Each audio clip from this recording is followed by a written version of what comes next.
جنگکوک کی مما اور اس کے بھائی سے ملنے کے بعد ہم واپس جا ہی رہے تھے کہ جنگکوک کی مما نے کہا، لیسا بیٹا، تھینک یو، تم ہماری اتنی مدد کر رہی ہو۔ میں نے کہا، کوئی بات نہیں آنٹی، یہ تو میرا فرض تھا، آخر جنگکوک میرا سول میٹ ہے۔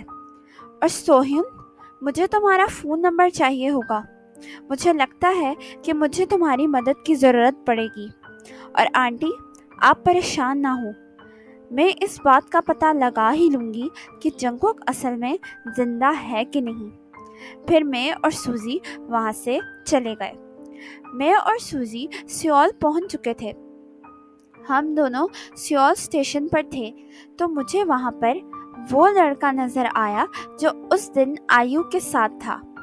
میں نے سوزی سے کہا، چلو ہم چل کر اس لڑکے سے آیو کے بارے میں پوچھتے ہیں، پھر ہمیں پتہ چل جائے گا کہ آیو اصل میں کیسی لڑکی ہے۔ پھر ہم اس لڑکے کے پاس گئے۔ میں نے اس کو کہا، ہائے، میں لیسا ہوں، اور آپ؟ پھر اس نے کہا، میں جمن ہوں۔ پھر میں نے کہا، ہائے Juman, nice to meet you, ویسے آپ آیو کو کیسے جانتے ہو؟ پھر جمن نے کہا، میں اور آیو ہائی اسکول فرینڈز ہیں۔ ویسے آپ آیو کو کیسے جانتی ہو؟ میں نے کہا، میرا بیسٹ فرینڈ ہے وی، آیو اس کی بھی فرینڈ ہے، اسی وجہ سے میری اس سے ایک دفعہ ملاقات ہوئی تھی۔ پھر جمن نے کہا، کیا؟ بہت عجیب بات ہے، آیو کبھی کسی لڑکی سے دوستی نہیں کرتی، وہ ہمیشہ لڑکوں سے ہی دوستی کرتی ہے۔ پھر میں نے کہا، جمن، کیا آیو کبھی کبھار عجیب حرکتیں کرتی ہے؟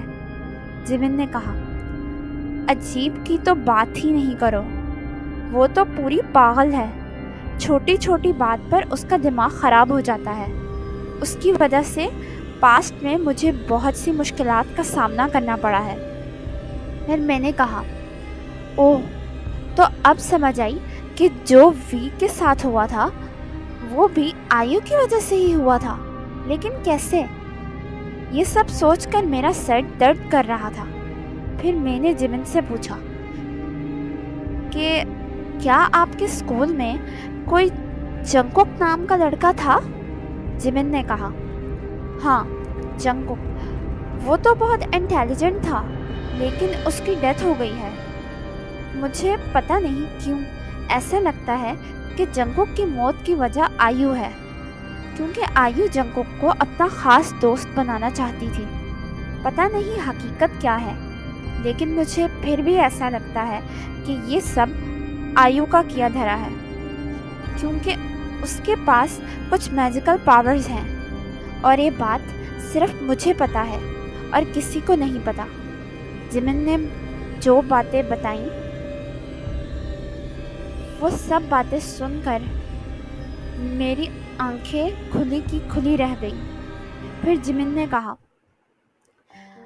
اچھا چلو میں چلتا ہوں، بائے، بہت اچھا لگا آپ سے مل کر۔ جمن کے جانے کے بعد سوزی نے کہا، لیسا، مجھے یہ آیو کوئی معمولی چیز نہیں لگتی۔ میں نے کہا، ہاں، تم صحیح کہہ رہی ہو، لیکن ابھی ان باتوں کا وقت نہیں ہے، ابھی ہم نے جنگکوک سے ملنا ہے۔ سوزی نے کہا، لیکن لیسا، تم نے تو جنگکوک کو خود منع کر دیا تھا نا کہ تم کسی بھوت سے دوستی نہیں کرنا چاہتی۔ ویسے لیسا، تمہیں یہ سب کچھ نہیں کہنا چاہیے تھا، اس سے برا لگا ہوگا۔ میں نے کہا، ہاں، تم صحیح کہہ رہی ہو، مجھے جنگکوک سے مل کر اسے سوری کہنا چاہیے۔ سوزی نے کہا، ٹھیک ہے، تم جا کر جنگکوک سے ملو، میں گھر جاتی ہوں، ویسے بھی جنگکوک صرف تمہیں ہی نظر آتا ہے، تو میں تمہارے ساتھ جا کر کیا کروں گی؟ پھر میں نے کہا، ٹھیک ہے، تم گھر جاؤ، میں جنگکوک سے مل کر آتی ہوں۔ سوزی تو گھر چلی گئی تھی، پھر میں جنگکوک کو ڈھونڈنے چلی گئی۔ جنگکوک جس درخت کے نیچے رہتا تھا میں اسی درخت کے پاس گئی، لیکن وہاں پر جنگکوک نہیں تھا، اس لیے میں اسی درخت کے نیچے بیٹھ گئی اور جنگکک کا ویٹ کرنے لگی، لیکن بہت رات ہو گئی تھی اور جنگکک ابھی تک نہیں آیا تھا۔ اس لیے میں نے سوچا کہ میں ابھی گھر چلتی ہوں، کل دوبارہ آ کر دیکھوں گی۔ پھر اگلے دن صبح اٹھتے ہی میں اس درخت کے پاس گئی، لیکن جنگکک ابھی بھی وہاں پر نہیں آیا تھا۔ پھر میں نے جنگکک کو ہر جگہ ڈھونڈا، لیکن جنگکک کہیں نہیں تھا۔ تو پھر میں بہت اداس ہو گئی تھی۔ میں نے سوچا کہ یہ سب کچھ میری وجہ سے ہوا ہے، لیکن پھر اچانک میری نظر سمندر پر پڑی۔ کوئی انسان اس میں ڈوب رہا تھا، لیکن جب میں نے غور سے دیکھا تو وہ جنگکک تھا۔ میں نے فوراً جنگکک کو اس پانی سے باہر نکالا۔ میں نے کہا، سوری جنگکک، یہ سب میری وجہ سے ہوا ہے۔ مجھے اس دن تمہیں اتنا برا بھلا نہیں بولنا چاہیے تھا، اور مجھے تمہاری پوری بات سن لینی چاہیے تھی۔ جنگکک نے کہا، کیا تمہیں ابھی بھی لگتا ہے کہ میں ایک بھوت ہوں؟